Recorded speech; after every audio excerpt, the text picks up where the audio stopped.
Hello student, how are you all of you? I hope you will be fine. Now this is class 7th, chapter 1, how do plants live?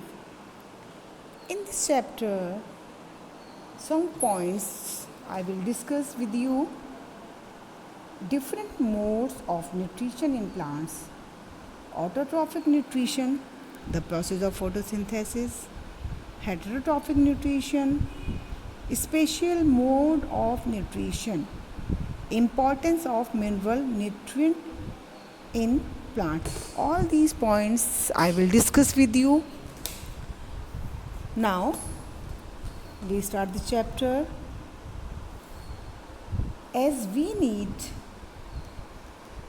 nutrient, the plants also need nutrient because nutrients are the chemical substance which are the component of food. They provide nourishment to the body. Nutrients provide us energy for promote growth, repair worn out tissues and protect our body from various diseases. Like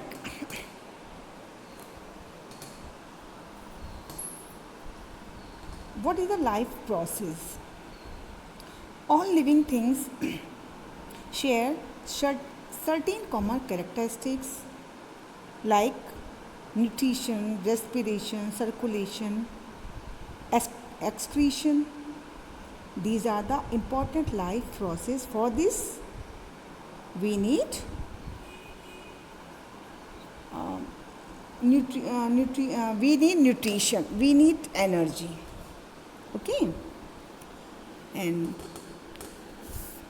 nutrition. What is the nutrition? Nutrition is the act of providing nutrient to the body cells of living organisms so that they can carry out activity. जितनी भी हमारे bodies में activities होती है, जो भी हम activities करते हैं उनके लिए न्यूट्रिशन की नीड होती है. और न्यूट्रिशन हमें कहाँ से मिलता है? फूड से. And food we will get from the plants.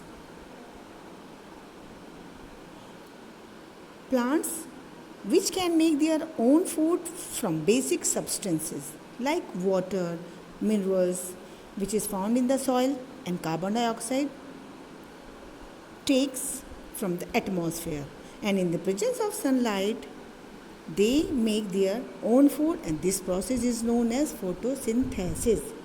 Photosynthesis means photo means light and synthesize means putting together. All green plants convert solar energy from the sun and change into chemical energy of food. Animals cannot make their own food. Animals अपना food नहीं बना पाते हैं, but they depend on the plants and animal. They have to eat plants and the other animal, and they have eaten plants in order to survive. Okay, now there are the types of nutrition. The mode of nutrition of living organisms may be classified into following types. Means the nutrition are of two types: autotrophic and heterotrophic nutrition. Autotrophic nutrition,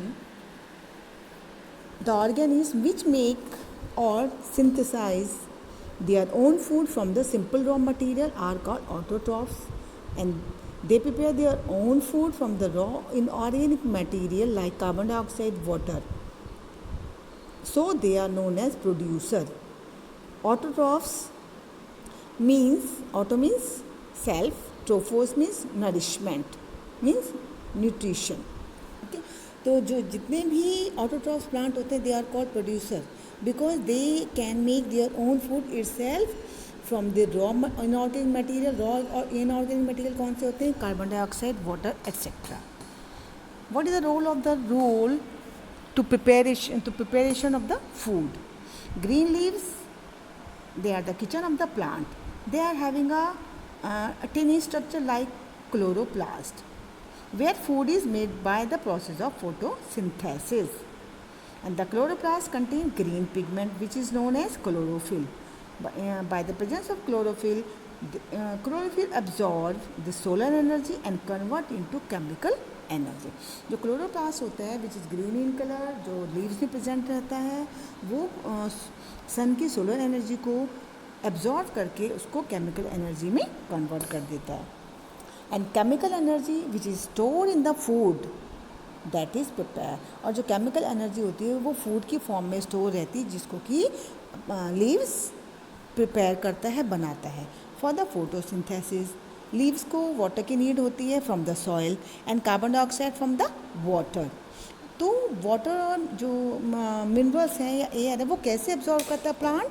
water and mineral are absorb from the soil by the roots, roots के through soil से absorb करता है and stem में वो transfer कर देता है दो the water conducting tissue like xylem vessels. Xylem vessels are the tissue through which roots by the roots from the soil water and mineral are absorbed। roots के through soil से water और mineral absorb करता है xylem vessels। and the small aerating pores present in the small pores present होते हैं leaf में, this is called stomata। and stomata allow carbon dioxide to pass in the oxygen to be released out into the atmosphere। जो stomata होते हैं वो carbon dioxide को तो absorb करता है और ऑक्सीजन को वो रिलीज़ कर देता है। In plants they are having a two type of vascular tissues, first xylem tissue xylem vessel and second phloem vessels. तो जो जाइलम वेसल होता है वो वाटर मिनरल को रूट्स के थ्रू लेकर, सॉइल से रूट्स के थ्रू लेकर पूरे प्लांट में ट्रांसफ़र करता है, और फिर जो लीव्स होते हैं उसमें फ्लोएम टिश्यू होता है। फ्लोएम टिश्यू के थ्रू जो फूड प्रिपेयर करता है लीव्स, वो फिर फ्लोएम टिश्यू के through all parts of the body including roots they transfer. Now देखिए, जो photosynthesis is important. Why it is important? Photosynthesis process plant में important होता है। Why? Because it is the ultimate source of food, the energy for all living organisms। ये food का एक ऐसा source है जिसके थ्रू जितने भी ऑल लिविंग थिंग्स होते हैं वो एनर्जी लेते हैं। ऑक्सीजन इसमें रिलीज होती है जो कि लाइफ सपोर्टिंग गैस है। The process help in maintaining balance between, और फोटोसिंथेसिस प्रोसेस के थ्रू जो ऑक्सीजन एंड कार्बन डाइऑक्साइड का बैलेंस है एटमॉस्फेयर में वो मेंटेन रहता है। Now all green plants prepare food as the glucose type of a carbohydrate. जितने भी प्लांट होते हैं वो as a food as a glucose food prepare करते हैं which is a type of carbohydrate. जो ग्लूकोज है वो टाइप ऑफ कार्बोहाइड्रेट है। They store food as a starch, but जो प्लांट होते हैं वो फूड को स्टार्च के फॉर्म में स्टोर करता है विच is a complex insoluble form of which is also a type of a carbohydrate but it is insoluble form. Which one? Starch. These are stored in different storage organs like roots, stem, leaf, fruit and store। जो food store रहता है वो different storage organ रहता है different fruits में, like in some plants in roots, in stem and leaf, fruits, and in some plants in seeds they store food. Now we will discuss heterotrophic nutrition. The organisms, they are not capable of synthesize their food, which are dependent on the other organisms for their food requirement। कुछ organism होते हैं जो कि अपना खाना खुद synthesise नहीं करते, प्रिपेयर नहीं करते, बट वो फूड की रिक्वायरमेंट के लिए दूसरे ऑर्गेनिज्म पर डिपेंड होते हैं। These are called heterotrophs. Heteros means other, trophs means nourishment. Nourishment के लिए वो अदर प्लांट पे अदर ऑर्गेनिज्म पे डिपेंड रहते हैं। This is also called consumer. Consumer the which organism which is depend on other organism for the food requirement, like all animals including human beings are called heterotrophs। The mode of nutrition in non-green plant and animals is known as heterotrophic। जितने भी non green plant होते हैं या animals होते हैं वो उनमें heterotrophic nutrition होता है। And heterotrophic nutrition are of 3 types. First, saprophytic, parasitic symbiotic. Now, we will discuss first saprotrophic nutrition. The organisms which feed on dead and decaying organic matter are called saprotroph.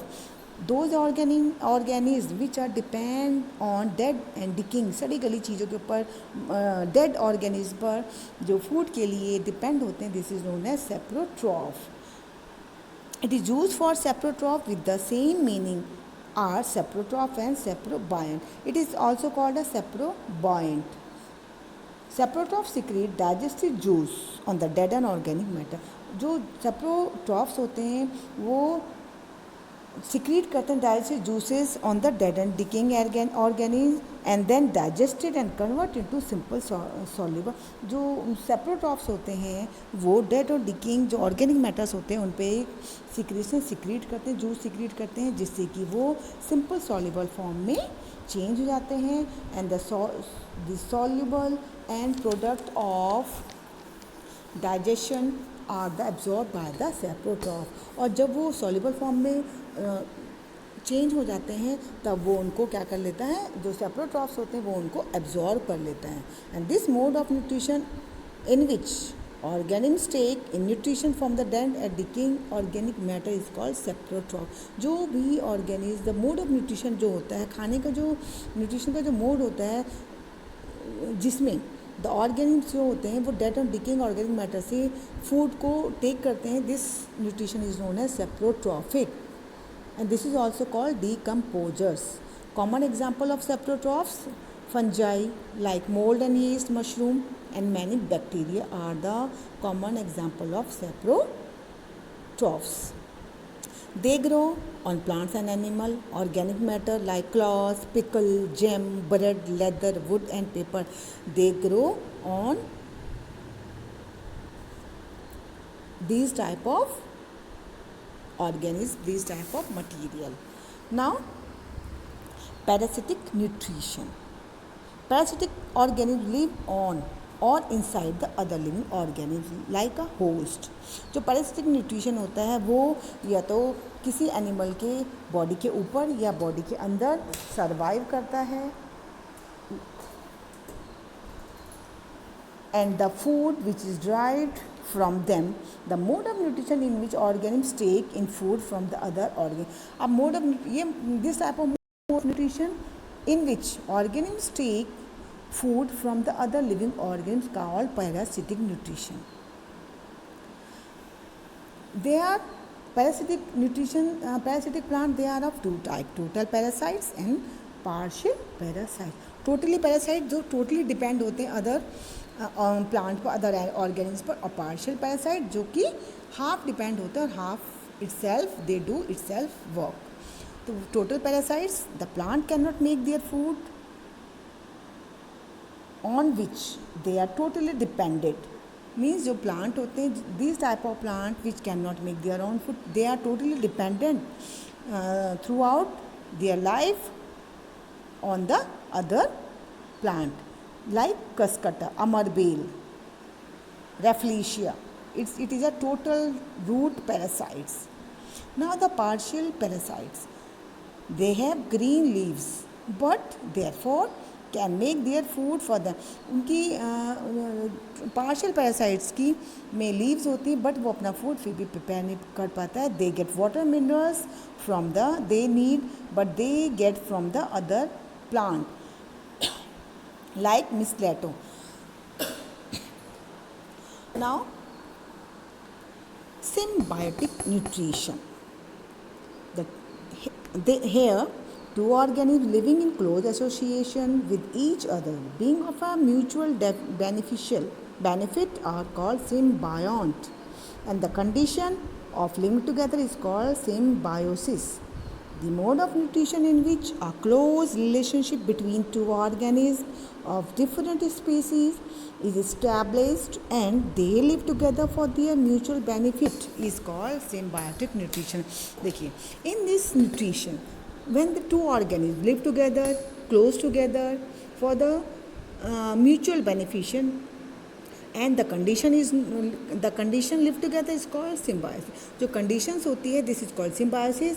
और symbiotic जब two organism live together and come close together for the mutual benefit, एक दूसरे के benefit के लिए जब एक दूसरे के साथ लिव टुगेदर करते हैं with they live in close association. Okay, जब वो एक साथ रहते हैं एक दूसरे के बेनिफिशियल होते हैं, बेनिफिट करते हैं, this is the biont, these are the biont and the condition is known as symbiosis.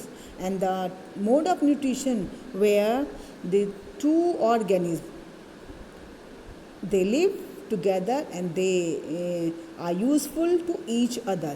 This is known as symbiotic nutrition. The example, the best example of the symbiosis is known as lichen. In lichen there are association of two organisms like algae which are autotrophs and fungi which are saprophyte. Means इसमें दो type के जो organism होते हैं वो live together करते हैं like algae and fungus. तो फंगस क्या करता है, it holds the algal cell and they supply water and minerals, and algae on the other hand they prepare food supply to the fungi. अब देखिए जो algae है they are green in color, वो अपना food prepare करते हैं but they don't have a root, तो वो water और mineral absorb नहीं कर पाएगी। जो fungus होता है they are having a roots, वो hold करता है algae cells को और उसको water और mineral supply करता है। It means algae ने तो food prepare करके fungus को भी दे दिया और algae ने भी use किया और fungus ने water mineral किसको दिए, algae को। ओके, तो वो एक दूसरे के क्या हुए, एसोसिएशन हुए, एक दूसरे की हेल्प की उन्होंने। And this example is known as lichens and this is the example of the symbiotic nutrition. And other example of symbiotic nutrition, rhizobium. Rhizobium is the bacteria which live in the root nodules of leguminous plant which drives its nutrition from the root, जो कि root से अपना food लेता है और then it is turn in converted atmosphere. फिर ये nitrogen ये क्या करते हैं, जो राइजोबियम होता है वो रूट से नाइट्रोजन लेता है, अपना फूड लेता है और फिर एटमॉस्फेरिक नाइट्रोजन को कन्वर्ट करता है नाइट्रोजनस कंपाउंड में। और nitrogenous compound are used by the plant for synthesizing protein. और जो प्लांट होता है फिर वो नाइट्रोजनस कंपाउंड को लेने के बाद प्रोटीन बनाता है, प्रोटीन सिंथेसाइज करता है and in this way the soil is replenish with nitrogen naturally. और इसी टाइप से नाइट्रोजन भी रीप्लेनिश होता है naturally. Now this topic is completed, now I will continue in next video next topic.